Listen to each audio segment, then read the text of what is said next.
Dans un coin de la maison, sur une table, sont posées une bougie de portrait de Kimi Serena 15 ans, décédée ce 9 juin 2023 au quartier Nkwabong à Yaoundé. Près de ce lieu de recueillement, la mère de l'adolescente, entourée de ses collègues, a l'air absent. Seule la grand-mère de la collégienne a la force de se souvenir des événements tristes qui se sont déroulés ce vendredi. J'ai vu un petit enfant qui est venu, un jeune garçon qui pouvait avoir 12 à 11 ans. Il est venu en courant, ils étaient ensemble, ils étaient même à 3 comme ça là. Ils arrivent, ils cognent sur la porte, con. Je lui demande c'est quoi, il y a quoi ici là.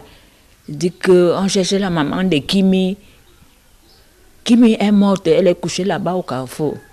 Moins d'une heure plus tard, l'adolescente de 15 ans rend l'âme entre les mains des infirmiers.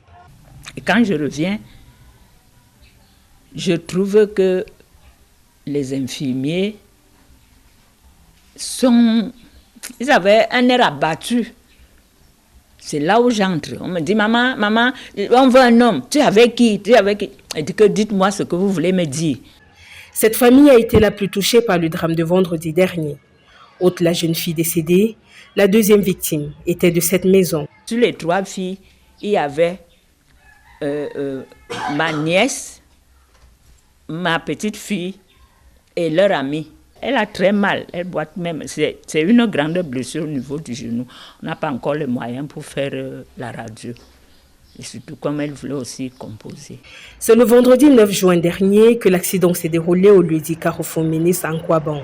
Les collégiennes, percutées par le camion de près de 2 tonnes, revenaient de l'école.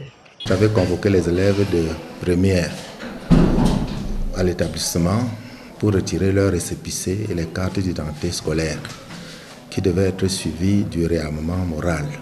Selon les témoins, tout se serait joué en quelques secondes. J'ai vu l'action, elle était de l'autre côté de la route. Elle n'était même pas en route, elle était en bordure de route. On voit seulement comment la Dina vient ramasser les enfants. Il a roulé sur les enfants quittant de l'entrée du bar là jusqu'à dans la rigole. Donc c'est sur le poteau là qu'il est allé se heurter. Sur ces images amateurs, la population est sous le choc et paniquée.